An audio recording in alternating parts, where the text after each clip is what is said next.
Athena! Awit na! Para matanggal ang aking kapaguran! Oh!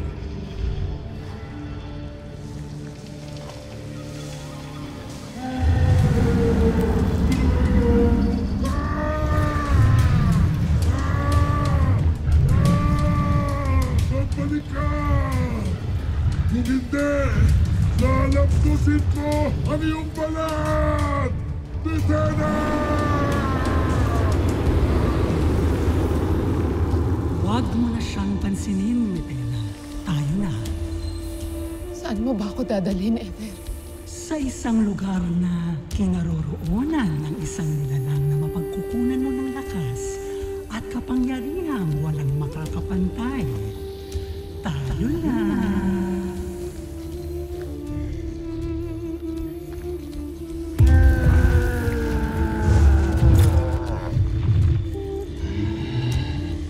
Nasa loob ng kuwebang yan ang isang nilalang. Tulad ko, siya ay isinumpa. Kaya't mayroon siyang kahinaan. At iyon ay matatagpuan sa maselang bahagi ng kanyang leeg. Kapag ito'y nasugkatan ng malubaha, unti-unti na rin mawawala ang esensya ng kanyang buhay. Hawak niya ang makapangyarihang armas na magagamit mo para baguhin ang ating pugna.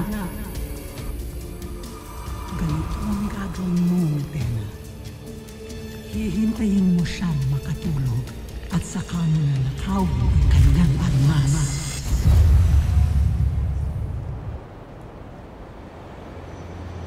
Ikaw ang kapangyarihan na aking inasam.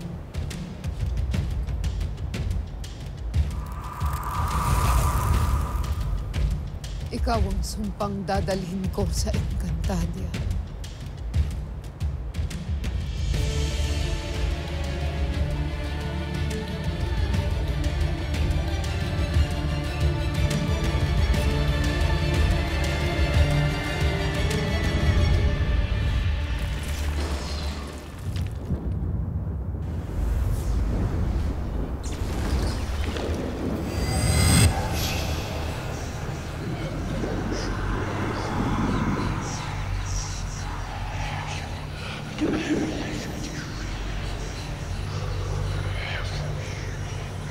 Svagianelde. Venedi Sanctre Kedrielde.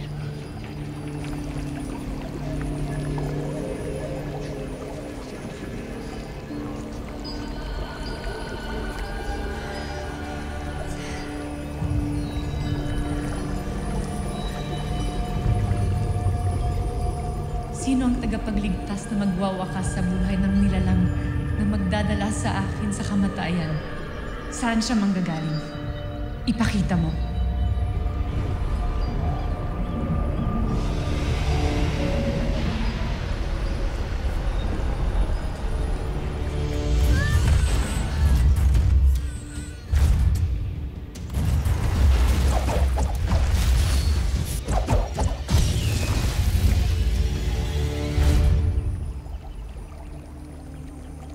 Ang anak ni Danaya. Siya ang tagapagligtas na makakatalo sa nilalang na tagapagdala ng kamatayan sa buong Encantadia.